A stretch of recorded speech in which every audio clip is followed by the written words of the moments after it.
చూడ్డానికి నల్లిలాగా కనిపించే ఈ చిన్న సైజు మారణహోమం కీటకంగాడు ఇప్పుడు 2 తెలుగు రాష్ట్రాలని టెన్షన్ లో పడేస్తున్నాడు. మనోడొక్కసారి కుట్టాడంటే చాలు, మొదట్లో లైట్ గా మామూలు జ్వరం స్టార్ట్ అవుతుంది. ఆ తర్వాత శరీరం మీద నల్లటి మచ్చలు వస్తాయి. ఇది నార్మల్ జ్వరమే కదా, మనల్ని చేస్తుందిలే అని చెప్పి లైట్ తీసుకుంటే అది సైలెంట్ గా మన బాడీలోని మల్టిపుల్ ఆర్గన్స్ ని ఫెయిల్ చేసి మనకి తత్కాల్ టికెట్ బుక్ చేసి మరి కైలాసానికి విండో సీట్ లో పంపించేస్తుంది.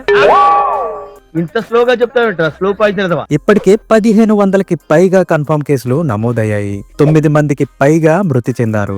ఈ మారణహోమం కీటకంగాడు ఎక్కడ ఎలా దాడి చేస్తాడో, దాని నుంచి మనం ఎలా తప్పించుకోవాలో ఈ రోజు ఈ వీడియోలో మీకు చెప్పబోతున్నాను. So let's get into the video. వీడే ఈ రోజు సినిమాలో మెయిన్ విలన్, మారణహోమం కీటకంగాడు ది స్క్రబ్ టైఫస్ కీటకం.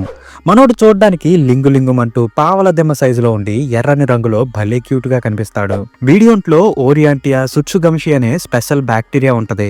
ఈ బ్యాక్టీరియా పేరు ఓజీ సినిమాలో డైలాగ్ లాగా అనిపించిన అది ఒక్కసారి మన బాడీ లోపలికి ఎంటర్ అయిందంటే చాలు, మన బాడీలో ఆర్గన్స్ అన్ని పెట్టే మేళం సర్దేసి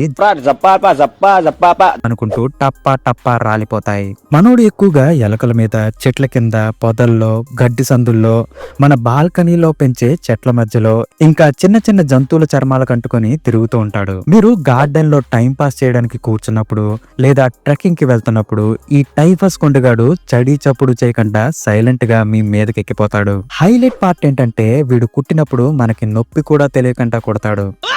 వీడు కుట్టిన తర్వాత 5 రోజుల వరకు ఎలాంటి లక్షణాలు కనబడవు, అంతా నార్మల్ గానే ఉంటది. దాని తర్వాత నుంచి అసలు సినిమా స్టార్ట్ అవుతుంది. మొదట నెమ్మదిగా హై గ్రేడ్ ఫీవర్ వస్తుంది.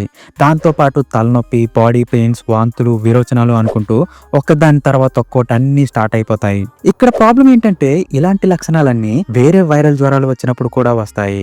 చాలా మంది ఇది ఎప్పుడు ఉండేదేలే, డోలో వేస్తే చాలు తెల్లారికల్లా తగ్గిపోద్దని నిర్లక్ష్యం చేస్తారు.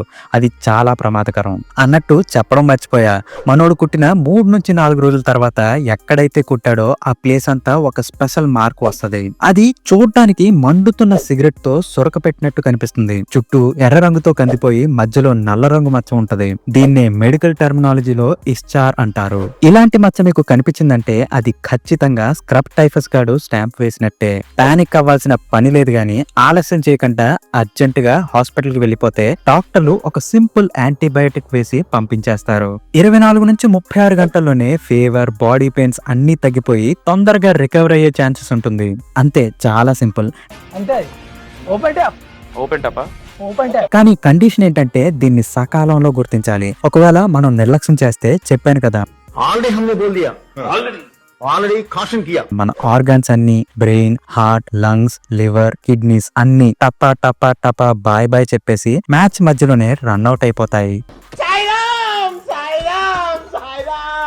ఇది ఎక్కువగా పొలాల్లో పనిచేసేటప్పుడు, గార్డెనింగ్ పనులు చేసే టైంలో, ట్రెక్కింగ్ కి వెళ్ళినప్పుడు, అడవి ప్రాంతాల దగ్గర తిరిగినప్పుడు వచ్చే అవకాశం ఎక్కువ ఉంటుంది. సో ఇలాంటి ప్లేసెస్ కి వెళ్ళినప్పుడు హాఫ్ షర్ట్లు, చెప్పులతో కాకుండా ఫుల్ స్లీవ్స్ ఉండే చొక్కాలు, ఫుల్ లెంత్ ప్యాంట్లు, కాళ్ళు ఫుల్ గా కవర్ అయ్యే బూట్లు వేసుకుంటే మంచిది. ఇంకా కావాలంటే మార్కెట్లో ఇన్సెక్ట్ రిపెల్లెంట్ లోషన్స్ దొరుకుతాయి. అది రాసుకుంటే కీటకాలు మన దగ్గరికి రమ్మన్నా రావు. మన బాల్కనీలో గనక ప్లాంట్స్ ఉంటే చుట్టూ క్లీన్ గా ఉంచుకోవాలి. నీళ్లు స్టక్ అయిపోకుండా ఉండేలా రోజు చెక్ చేసుకోవాలి. గార్డెన్ ఉంటే గనక పొదలు, చెత్త కుప్పలు లేకుండా క్లీన్ గా ఉంచుకోవాలి. చెట్ల కింద, పొదల దగ్గర నిలబడినప్పుడు సాధ్యమైనంత వరకు జాగ్రత్తగా ఉంటే మంచిది. హెల్దీ ఫుడ్ తిని ఇమ్యూనిటీ పవర్ ని పెంచుకుంటే ఇంకా మంచిది. అన్నిటికంటే మోస్ట్ ఇంపార్టెంట్, 2 రోజుల కంటే ఎక్కువ జ్వరం ఉన్నా, శరీరం మీద బ్లాక్ మార్కులు గాని, దద్దుర్లు గాని కనిపించినా గూగుల్ని, ఏఐని అస్సలు నమ్మకండి. వెంటనే డాక్టర్ దగ్గరికి పరిగెత్తండి. నెక్స్ట్ వీడియోలో మళ్ళీ కలుద్దాం. అంతవరకు సెలవు. హస్తల విస్తా, బియ్యం బస్తా. Tata, bye bye.